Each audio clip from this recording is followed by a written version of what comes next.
안녕하십니까. 바로 보는 TV 옴부즈맨 강설입니다. 지난주 연합뉴스TV에서는 북한 김정은 위원장이 신년사에 밝힌 평창 동계올림픽 대표단 파견 관련 청와대의 반응과 국제사회의 움직임 등을 신속히 전했는데요. 오늘 연합뉴스TV를 말한다 시간에서는 뉴스 리뷰 출발 640을 중심으로 이정훈 시청자 평가원이 모니터한 내용 전해드리겠습니다.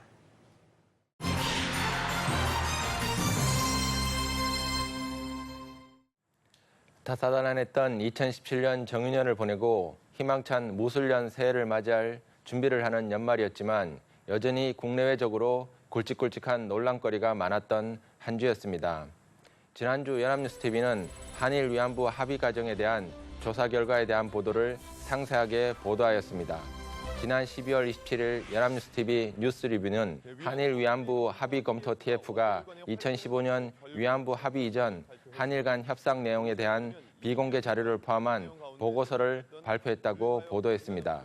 이 보고서에서 합의문에 쓰인 불가역적이라는 표현은 한국이 먼저 사용한 것이 사실이지만 당초 취지는 사죄의 불가역성을 의미한 반면 합의 과정에서 해결의 불가역성으로 의미가 변하게 되었다고 설명하고 이후 해당 표현의 삭제 의견을 청와대가 묵살했다고 부연했습니다. 이 보고서에서는 국제사회에서 위안부 문제를 제기하지 않기로 약속했다는 오해를 불러온 점과 주한 일본 대사관 앞 소녀상 문제도 합의 내용에 포함되었던 점도 문제였다고 지적했다고 전했습니다. 위안부 합의가 피해자의 의견을 충분히 수렴하지 않았고 정부 내 소통도 부족했으며 박근혜 전 대통령의 책임도 적지 않다고 결론 내렸다고 보도했습니다. 같은 날 뉴스 리뷰 보도에서는 한일 위안부 합의 때 이면 합의가 있었다는 조사 결과가 공개되었다고 전했습니다. 발표된 공개 합의 내용 외에 비공개 합의에는 피해자 관련 단체를 설득하는 문제와 위안부 기림비, 소녀상 문제, 성노예 용어 표현 문제 등 민감한 사안들이 포함됐다고 보도했습니다. 비공개 합의는 2015년 비공개 고위급 협의에서 이루어졌는데 소녀상에 대한 이전 정부의 공식 입장에 반한 내용과 한국 쪽에 일방적으로 부담이 되는 관련 단체의 설득 등이 포함된 불균형한 합의로 결론 내렸다고 보도했습니다. 이어진 뉴스 리뷰 보도에서는 한일 위안부 합의 과정에서 이면 합의가 있었다는 내용의 한국 정부 발표에 대해 일본 정부는 위안부 합의 준수를 촉구했다고 전했습니다. 일본 정부는 위안부 TF의 발표에 대해 재협상 불가 입장을 유지하면서 한국 정부가 재협상 혹은 협상 파기 등 차후 대책을 발표할 때까지 사항을 주시할 것으로 예상했습니다. 북한에 대한 한일 공조의 필요성과 양국 간 올림픽 외교를 고려해 강경 대응은 피할 것으로 보고 아베 총리도 실제로 지난 19일 강경화 외교장관과 만난 자리에서 양국 관계에서 관리의 중요성을 강조했다고 전했습니다. 전문가들 사이에서는 이번 보고서를 토대로 한국 정부가 추후 위안부 합의의 변경과 관련한 입장을 정할 때가 한일 관계의 분수령이 될 것이라는 분석이 우세하다고 전했습니다. 12월 28일 뉴스 리뷰에서는 문재인 대통령이 2015년 한일 위안부 합의에 대해 중대한 흠결이 있었음이 확인됐다는 입장을 밝혔다고 전했습니다. 문재인 대통령은 위안부 합의는 국제사회의 보편적 원칙을 위배했고 피해 당사자와 국민이 배제된 정치적 합의라고 지적하고 비공개 합의의 존재에 대해선 국민에게 큰 실망을 줬다는 것을 강조했다고 전했습니다. 문 대통령은 재협상이나 합의 폐기 같은 표현은 사용하지 않았지만 문 대통령이 위안부 합의에 대한 강한 문제의식을 갖고 있다는 사실이 확인됨에 따라 향후 정부가 마련할 후속 대책에도 영향이 있을 것으로 전망했습니다. 한국 정부는 역사 문제와 미래 협력을 분리하는 투트랙 기조를 유지하고 있지만 일본 정부는 위안부 합의에 대해 강경한 입장을 보이고 있다고 분석했습니다. 한국 정부가 위안부 합의의 재협상이나 폐기를 선언할 경우엔 한일 관계는 경랑에 휩싸일 것으로 전망했습니다. 12월 28일 뉴스 리뷰에서는 위안부 합의 TF의 보고서 발표 이후 여전히 남아있는 의문들을 정리했습니다.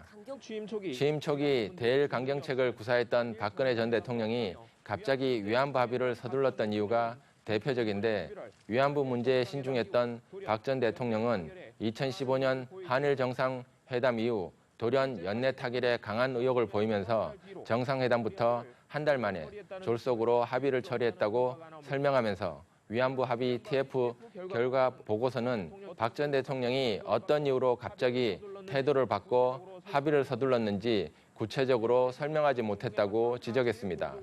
위안부 합의에서 가장 뼈아픈 불가역적이라는 표현에 대해서도 협상 도중 그 의미가 바뀌었는데도 정부가 고소한 배경 역시 석연치 않다고 지적하고 일본 정부가 기금으로 내놓은 10억 엔이 객관적인 선정 기준 없이 정해진 것으로 드러나면서 향후 추가로 규명해야 할 숙제로 남았다고 지적했습니다. 12월 29일 뉴스리뷰에서는 한일 위안부 합의 과정에 대한 조사 보고를 받은 문재인 대통령은 박근혜 정부에서 체결된 합의를 인정할 수 없다고 밝히면서 피해자 중심과 국민과 함께하는 외교라는 원칙 아래 조속한 후속 조치 마련을 지시했다고 보도했습니다. 한국 정부는 역사 문제와 안보 경제 협력을 분리하는 투 트랙 기조 아래 시간을 벌면서 빈틈을 노릴 것이라는 관측이 제기되지만 어떤 방식이든 일본의 호응이 필요하다는 점에서 정부의 고민은 깊어질 것으로 전망했습니다. 같은 날 뉴스리뷰에서는 2015년 한일 위안부 합의 검증 TF 보고서가 발표된 이후 이를 규탄하는 국내 목소리도 높아지고 있다고 보도했습니다. 소녀상을 지키는 부산시민행동이 일본 영사관 앞 소녀상 건립 1주년을 기념해 집회를 가졌다고 전하면서 참가자들은 2주년을 맞은 한일 위안부 합의가 외교 대참사이자 졸속 이면 합의였다고 주장했다고 전했습니다. 부산 평화의 소녀상은 지난해 12월 28일 부산 시민들의 모금으로 설치됐지만 철거 또는 훼손 시도 등으로 우여곡절을 겪었고 소녀상을 반대하는 단체에서 쓰레기와 폐기물을 버리고 최근에도 소녀상을 반대하는 현수막을 내걸었다고 보도했습니다. 지난주 연합뉴스TV는 위안부 합의 과정에 대한 조사 결과에 대해 차분하면서도 상세하게 보도하였습니다. 2015년 위안부 합의 발표 이후 많은 국민들이 궁금해했던 여러 논란들에 대한 정부 당국의 발표 내용을 알기 쉽게 제시하고 일본 정부의 반응도 적절하게 보도한 점은 위안부 합의 과정의 성격을 이해하는 데 매우 유용한 보도였다고 할 수 있습니다.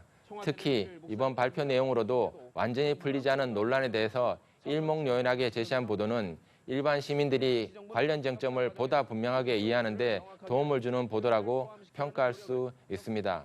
하지만 대부분의 보도들이 정부의 발표 내용만을 중심으로 구성된 것은 아쉬운 점이라고 할 수 있습니다. 발표 내용에 대한 추가적인 확인이나 이번 조사 과정에 대한 심층적 검증 내용이 추가적으로 포함되었다면 일반 시민들이나 시청자들이 해당 사항을 총체적으로 이해하는 데 유용할 수 있는 다양한 관점을 제시할 수 있었을 것입니다. 지난주 연합뉴스TV는 최근 엄청난 성장세를 보이고 있는 가상화폐에 대한 정부의 본격적 규제에 대한 뉴스를 비중을 두고 다루었습니다.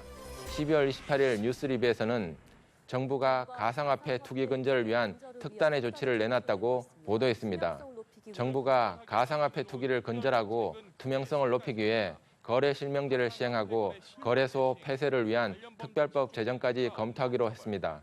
가상 계좌가 가상통화 매매 계정으로 방만하게 활용돼 투기를 키우고 금융거래 투명성을 저해한다는 판단에 따라 가상화폐 거래 시 가상 계좌 활용을 금지하고 은행 계좌와 가상화폐 거래소의 동일 은행 계좌 간에만 입출금을 허용할 방침이라고 전했습니다. 가상화폐 거래소에 대한 은행의 자금 세탁 방지 의무를 강화하고 관련 범죄 집중 단속과 함께 불법 행위 시 원칙적으로 구속 수사하고 법정 최고형을 구형하기로 하는 등 처벌도 강화할 예정이라고 보도했습니다.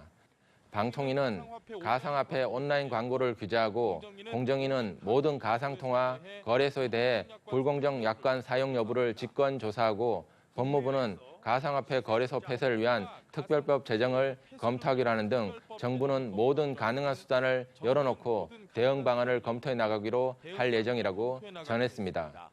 12월 29일 출발 640에서는 정부의 가상화폐에 대한 강경책 발표 후 비트코인의 가격이 한때 14%나 떨어졌다고 보도했습니다.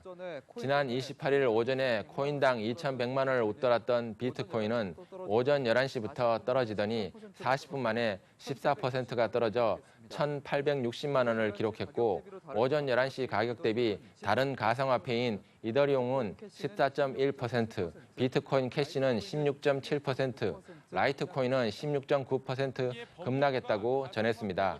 가상화폐의 급락세는 정부가 가상화폐 투기 근절 추가 대책을 발표하면서 거래소 폐쇄도 검토하겠다는 강경한 태도 때문인 것으로 분석했습니다.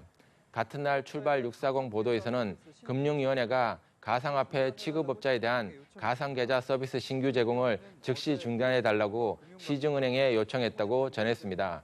금융위는 은행권 공동으로 가상화폐 취급업자의 지급결제 서비스 운영 현황을 점검하고 불건전 가상화폐 취급업자에 대해서는 지급결제 서비스를 중단해달라는 극약 처방도 내놨다고 보도했습니다. 이어서 출발 640에서는 정부가 가상화폐 거래소의 가상계좌 서비스 신규 제공 중단 등 강도 높은 규제 대책을 발표했다고 전했습니다. 가상화폐 거래 실명제 도입에 대해 일부 투자자들은 300조 원에 이르는 가상화폐 거래소를 강제로 폐쇄하는 격이라며 반발했다고 전했습니다. 청와대 국민청원 페이지엔 비트코인 규제를 환영하거나 반대하는 청원이 여럿 올라오며 찬반 양론이 거세지고 있다고 전했습니다. 지난주 연합뉴스TV는 가상화폐에 대한 정부의 새로운 규제에 대해 집중적으로 보도하였습니다. 최근 가상화폐에 대한 일반 국민들의 관심이 커지고 관련 시장도 일반화되면서 가상화폐는 더 이상 기술적인 지식이나 관련 지식 배경이 있는 사람들에게만 한정되는 주제라기보다는 많은 시청자들이 관심을 가지고 있는 주제입니다. 지난주 보도는 가상화폐에 대한 정부의 강력한 규제에 대한 분석이나 이번 규제 도입을 결과로 예상되는 효과 등을 중점적으로 분석했습니다. 새로운 가상화폐 시장에 대한 정부의 규제 방향을 보다 구체적으로 제시한 이번 보도는 가상화폐를 이해하는 데 유용한 정보를 제공한다고 할 수 있습니다. 반면 가상화폐 규제에 대한 이번 보도들이 주로 가상화폐의 가격 변화를 중심으로 다루게 되면서 이번 정부 규제의 구체적인 목표에 대한 분석이 상대적으로 제한적이었다는 것이 아쉬운 점이라고 할 수 있습니다. 이번 순서는 주말에 방영되는 제작 프로그램을 대학생의 시선으로 분석하고 평가한 내용을 들어보는 캠퍼스 TV 리포트 시간입니다. 이번 주는 동덕여자대학교 아동학과 김재현 학생 나와 있습니다. 안녕하세요. 네, 지난주에 어떤 프로그램을 모니터링했나요? 네, 저는 매주 토요일 오후 7시 40분에 방영되는 미니다큐 오늘을 모니터링했습니다. 이번 미니다큐 오늘에서의 주제는 경기도 부천에 있는 24시간 동안 잠들지 않는 약국이었는데요. 8년이 넘는 시간 동안 약국에서 숙식을 해결해가며 그곳을 동네 사랑방으로 만든 따뜻한 약사 김유곤 씨의 이야기였습니다. 자세한 모니터 내용 지금부터 전해드리겠습니다.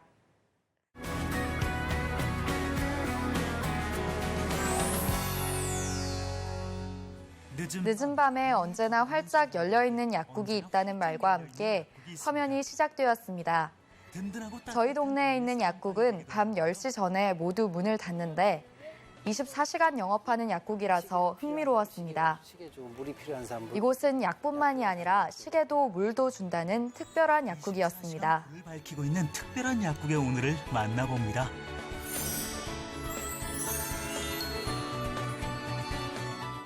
경기도 부천에 있는 이 약국은 하루 종일 손님들로 문전성시를 이루고 있었는데요. 이곳에서 근무하는 김유곤 약사는 아픈 환자에게 친절하게 상담하고 안부를 묻는 등 바쁜 일상의 모습을 보여줬습니다. 공부할 때가 같아서 예, 감사합니다. 약사님 줬다고 얘기하고 공부 잘하라고 얘기합니다. 이제 나이가 60. 이런 약사가 있는 동네 주민은 참 행복할 것 같다는 생각이 들었습니다. 하지만 따뜻한 마음은 김유곤 약사뿐만이 아니라 약국을 찾는 손님들도 마찬가지였습니다.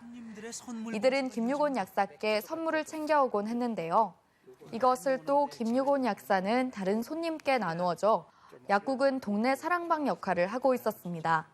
요즘 세상에 이렇게 따뜻한 정을 나누는 약국이 있다는 게 정말 신기하게 여겨졌습니다.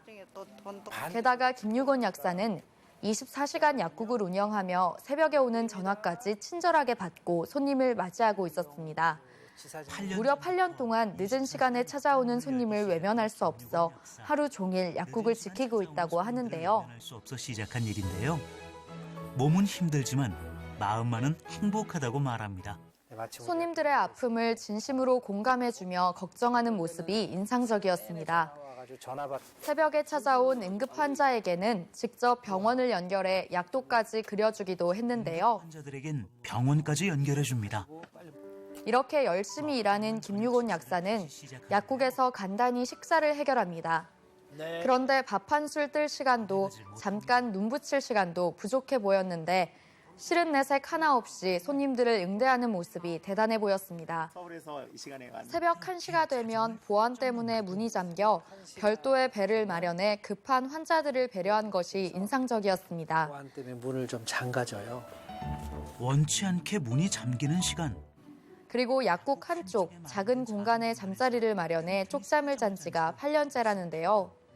새벽 2시가 넘은 시간에도 전화 응대와 찾아온 손님을 대하는 모습이 안쓰럽게 여겨졌습니다. 주소는 알죠? 또한 인터뷰를 통해 급한 환자를 119 구급대 도움으로 안전하게 병원으로 후송하는 모습을 당시 실제 CCTV 영상으로 확인할 수 있었는데요. 많은 사람들이 긴 밤 크게 고생하지 않았습니다. 밤새 제대로 잠도 못 자고 씻는 것도 동네 목욕탕에서 빠르게 씻고 뛰어오는 모습은 정말 대단하다고 생각했습니다. 그리고 아침 일찍 찾아온 손님과 빵을 나눠 먹는 모습이 인상적이었습니다. 저랑 반씩 나눠 먹고 혼자 다 못 먹어. 이 안에 따뜻한 정을 듬뿍 나눠줍니다. 약국에 특별한 손님이 찾아왔는데요.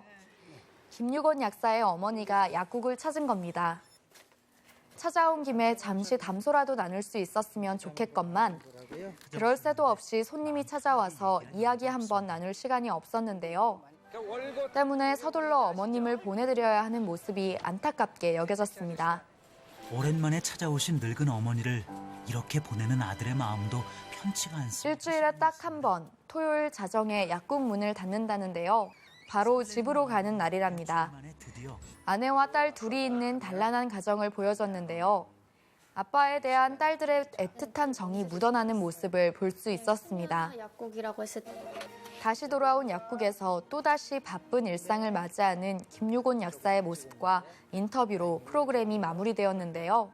오늘도 김유곤 약사께서도 좀 더 본인 몸을 챙기시면서 더 오래도록 약국을 운영해 주시면 좋겠다는 생각이 들었습니다.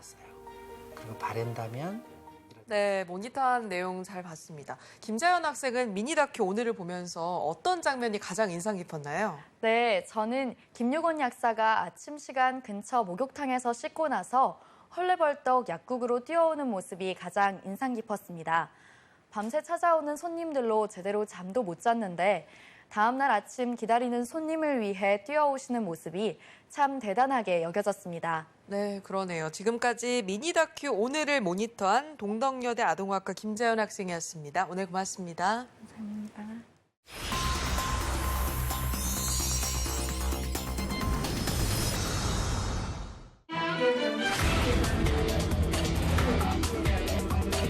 (2015년 12월 28일) 합의가 나오기까지 얼마만큼 정부가 피해자들과 소통했느냐 하는 그 부분에 있어서 상당히 부족했다 하는 결론입니다.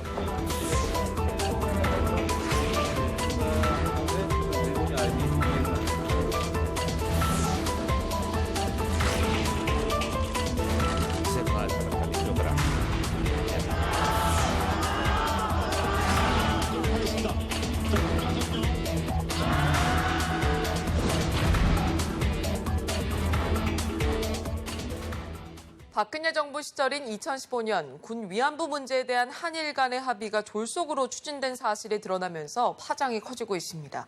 국내에서는 위안부 합의를 폐기 또는 전면 개정해야 한다는 목소리가 높아지고 있지만 일본 정부는 합의 수정은 절대 없다며 강경한 입장을 취하고 있는데요. 오늘 TV와 비평 시간에는 한일 군 위안부 이면 합의 파문에 대해서 우리 언론에서는 어떻게 보도하고 있는지 자세히 알아보겠습니다. 국가공무원 인재개발원 김진숙 교수 나와 있습니다. 안녕하세요. 네, 안녕하세요. 네, 먼저 외교부의 군 위안부 합의 검증 결과 보고서 발표 내용을 간략하게 좀 정리해 주시고요. 우리 언론이 이에 대해서 어떻게 보도하고 있는지도 짚어주시죠. 네, 강경화 외교부 장관이 위안부 피해자 문제 합의 검토 결과를 지난 27일에 이제 전격 발표하면서 이번 사안이 어떤 파장을 불러일으킬지 이제 관심이 쏠리고 있습니다. 한일 위안부 피해자 문제 합의 검토 태스크포스는 지난 2015년 12월 28일에 있었던 한일 간 합의 내용에 대한 5개월간의 조사 결과를 발표했는데요. 합의 후에 꼭 이제 2년 만의 일이 되겠습니다. TF 보고서에 따르면 이제 최종적, 불가역적이라는 표현을 받아들인 부분과 그리고 무엇보다 피해자를 중심으로 한 접근이 이루어지지 않았다는 점을 지적했습니다. 정부 입장만 내세워서 피해자 할머니들의 의견을 충분히 수렴하지 않았다는 것이죠. 또 위안부 호칭이나 소녀상 이전 등에 대한 이면 합의가 있었다고 이제 밝혔습니다. 사실상의 합의에 비공개 부분이 있었다는 건데요. 이면 합의의 내용을 좀 들여다보면 우리 정부가 일본 대사관 앞에 있는 소녀상 이전 문제에 대해서 일본 측의 그 입장을 수용하는 것으로 비춰질 수 있는 그런 부분이 되겠습니다. 해외 소녀상 건립 지원을 하지 않을 것, 그리고 위안부 피해자 관련 단체를 설득하겠다는 점도 해당이 됩니다. 특히 일본 정부 출연금 10억 원에 대한 어떤 산정의 기준도 불분명하다는 것이 문제점으로 드러났습니다.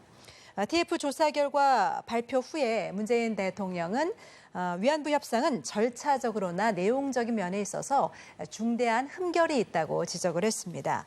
이어 정치권에서도 다양한 반응을 보였는데요. 언론의 반응도 이제 보수와 진보로 갈라져서 확연한 온도차를 드러냈습니다. 진보 언론에서는 한일 위안부 문제 합의는 굴욕적인 합의 내용과 비민주적인 과정으로 이루어졌기 때문에 당장 폐기하는 것이 마땅하다라고 이제 목소리를 높였고, 보수 언론에서는 이번 일로 우리가 이제 재협상을 요구하거나 일본과의 외교 관계가 악화되게 해서는 안 된다라고 주장하고 있습니다. 네, 이렇게 위안부 이면 합의 보고서 발표 후에 정치권과 보수 진보 언론의 논조가 상당히 엇갈리고 있습니다. 30년간 비공개해야 하는 외교 문서 내용을 2년 만에 공개했다는 지적도 나오고 있거든요. 네. 이 첨예하게 나눠진 양쪽의 주장을 좀 소개해 주시고 언론 보도에 문제점이 있다면 지적해 주시죠. 더불어민주당과 이제 정의당에서는 전대미문의 외교 참사라면서 박근혜 정부 당시에 그 해당 책임자들의 사과를 요구하고 나섰습니다. 그리고 반면에 자유한국당과 바른정당에서는 정치 보복을 위해서 국익을 외면하고 있다면서 이제 공세에 나서고 있는 모습입니다. 보수와 진보 언론의 시각차도 확연하게 엇갈렸는데요. 우선 조선일보는 만약 합의를 폐기하고 재협상을 요구한다면 한일 관계는 파탄날 것이라면서 역사 문제는 역사 문제대로 엄중하게 대응하되 한일 관계도 정상화해야 한다고 강조했습니다. 지난 한일 위안부 합의는 양국이 한 발씩 이제 물러나는 선에서 합의가 이루어졌기 때문에 두 나라의 관계를 정상화하는 쪽으로 물길을 돌려놓았다는 그런 해석인 것이죠. 일본 총리가 공식 사과한 것도 처음 있는 일이었고 일본 정부 예산으로 위안부 재단 출연금이 나온 것도 처음 있는 일이라면서 의미를 실었습니다. 동아일보는 이번 TF 조사에서 이제 비공개로 관리돼야 될 이제 외교 문서가 다수 공개된 것은 국제사회의 한국의 신뢰를 떨어뜨릴 빌미를 줬다는 점에서 이제 아픈 대목이라고 밝혔는데요. 비록 전임 정부가 부실한 합의를 했더라도 정부 간의 약속은 일방적으로 바꿀 수가 없기 때문에 평가할 부분은 평가하고 또 부족한 점은 앞으로 수정 보완해 나가는 것이 현명한 방향이라고 이제 의견을 실었습니다. 이에 반해서 경향신문은 위안부 합의 이후에 일본이 소녀상 이전을 마치 한국이 합의한 것처럼 요구하는 등 적반하장의 자세로 나온 이유를 이제 알 것 같다라고 이제 밝혔는데요. 잘못된 합의 때문에 피해국과 가해국 간의 입장이 바뀌게 됐다라고 지적했습니다. 그러면서 당시 정부가 피해자 측에 이제 최종적 또 불가역적이라는 그런 부분에 대해서 확인을 하지 않았고 국제사회의 비난이나 비판을 자제할 것 등을 구체적으로 알리지 않았기 때문에 사실상 할머니들을 속인 셈이라고 강도를 높였습니다. 한국일보는 아무리 외교 합의라 하더라도 그 과정이 졸속이었거나 또 한쪽에서 그를 받아들이기 어려운 상황이라면 합의를 재검토하고 조정하는 것이 이제 순리라고 밝혔습니다. 한일 관계를 이제 어떻게 풀어나가느냐에 있어서는 어떤 언론의 시각도 굉장히 중요한 요소라고 봅니다. 따라서 위안부 합의를 바라보는 시각은 진영 논리여서도 안 될 것이고요. 또 양비론도 최선의 해결책은 아닐 것 같습니다. 우리 정부가 아직 위안부 합의를 어떤 파기한다거나 재협상에 나서겠다고 나선 것은 아니기 때문에 이런 민감한 외교 사안에 대해서 언론이 이제 파기냐 또 유지냐 단편적인 결론을 내려서는 안 될 것입니다. 또 이제 사실상 파기 선언 이런 식의 넘겨짚기식 보도도 좀 더 신중을 기할 필요가 있겠습니다. 언론은 감정적인 논조가 아니라 냉정한 심판의 역할을 할 수 있어야 하고 또 국익에 도움이 되는 방향을 제시할 수 있어야겠습니다. 네, 일본 언론도 이 군 위안부 합의를 둘러싼 논란을 좀 크게 다루고 있는데요. 일본 주요 언론들은 어떻게 보도하고 있는지도 궁금하고요. 일본 측 주장을 소개하는 우리 언론의 보도 태도도 짚어주시죠. 네, 일본 이제 아베 총리는 이번 TF 보고서 발표 이후에 한국과 맺은 합의는 1mm도 움직이지 않을 것이라고 이제 못을 박았죠. 그리고 고노다로 외무상도 한국 정부가 합의를 변경하려 한다면 한일 관계는 관리 불가능이라면서 협박적 발언을 일삼는 등 일본의 정치권과 언론을 중심으로 굉장히 강하게 반발하고 있는 모습입니다. 일본 언론은 헤드라인에 이제 해설을 덧붙여서 합의 이행 지연 의도 한국 불신이라는 표현을 써가면서 이제 크게 보도를 했는데요. 보수와 진보 언론 가릴 것 없이 이번 보고서 발표가 한일 관계에 악영향을 끼칠 수가 있고 한국이 합의를 준수해야 한다고 주장하고 있습니다. 또 위안부 합의에 비공개 부분이 있었다는 사실과 이번 보고서가 그것을 이제 공개했다는데 주목하는 모습입니다. 다만 북핵 어떤 문제 때문에 일본과 한국이 협력할 필요가 있으니만큼 양국이 어떤 그 결정적인 대립은 피할 것이라고 전망하기도 했습니다. 일본 언론들의 보도를 구체적으로 좀 살펴보면 우선 아사히 신문은 사설을 통해서 합의 준수 자체가 현명한 외교다라고 밝혔고요. 일본 대사관 앞에 있는 소녀상 이전 문제에 대해서도 한국 정부가 시민단체를 설득하는 데 주력해야 한다고 덧붙였습니다. 요미우리 신문은 이번 보고서가 합의 이행을 게을리하는 변명이 돼서는 안 된다라면서 한국이 소녀상 철거를 향한 구체적인 행동을 취해야 하고 이런 노력이 보이지 않을 경우 아베 총리의 평창 동계올림픽 개막식 참석은 바랄 수 없을 것이라고 밝히기도 했습니다. 니혼게이자의 신문도 전 정권의 약속을 파기하는 사례가 버젓이 이루어진다면 한일 간의 신뢰관계를 쌓을 수 없을 것이라면서 만약 한국이 재협상을 요구하면 한국에 대한 불신만 재현된다고 강조를 했습니다. 2년 전에 어떤 위안부 합의에 대한 어떤 관련된 그런 보도를 좀 보면 언론도 그 책임을 피할 수만은 없을 것 같습니다. 문제의식 없이 이제 받아쓰기식 보도에 그친다거나 그런 것은 아닌지 좀 돌아볼 필요가 있겠습니다. 납득하기 어려운 한일 위안부 합의의 이면이 공개됐음에도 불구하고 강경한 입장을 취하고 있는 어떤 일본의 속내는 무엇인지 또 어떤 계산법이 있는지 주변 국가의 관계에 끼칠 수 있는 영향 등은 어떤 것인지 이번 사안과 관련된 어떤 다양한 관점과 분석이 필요해 보입니다. 문재인 대통령이 재협상 가능성을 시사하면서 좀 외교적 후폭풍이 거세질 것으로 언론들이 전하고 있습니다. 아무래도 한일 간 외교적 파장을 좀 최소화하는 방향으로 가야 할 텐데요. 이렇게 중요한 시점에 언론이 어떤 역할을 해야 하는지 바람직한 보도 태도가 있다면 말씀해 주시죠. 네. 이번 TF 보고서 발표 이후에 이제 우리 정부는 입장 표명에 있어서 신중에 또 신중을 기하는 모습입니다. 현 정부의 어떤 공약 이행도 중요할 수 있고요. 또 현실적인 외교 여건을 따져야 하는 어려운 사안인데다가 각국의 이해관계가 이제 복잡하게 얽혀 있는 외교의 특성상 발언 하나하나가 큰 파장이 될 수 있기 때문이겠습니다. 결국 TF 결과를 토대로 언론은 어디서 문제가 잘못됐는지, 우리가 무엇을 할 수 있는지, 또 일본에다가는 무엇을 요구할 수 있는지에 대한 심도 있는 논의가 필요해 보입니다. 또 일본에 대해서도 왜 한국 국민들이 이러한 합의에 대해서 받아들일 수 없는 건지 그만큼 일본에서도 그럴 만한 어떤 태도의 원인 제공을 하지 않았나 하는 설명을 좀 할 필요가 있겠습니다. 외교적인 현실을 감안해 모든 사안에 대한 가능성을 좀 열어놓고 현명한 해결 방안을 찾을 수 있도록 다양한 의견 수렴이 필요해 보입니다. 네, 지금까지 국가공무원 인재개발원 김진숙 교수였습니다. 오늘 말씀 고맙습니다. 네, 감사합니다. 옴부즈맨 제작진은 시청자 여러분의 다양하고 소중한 의견 기다립니다. 방송 보시고 느낀 소감을 연합뉴스TV 홈페이지 시청자 게시판이나 SNS로 보내주시기 바랍니다. 저희는 다음 주에 다시 찾아뵙겠습니다. 시청해주신 여러분 고맙습니다.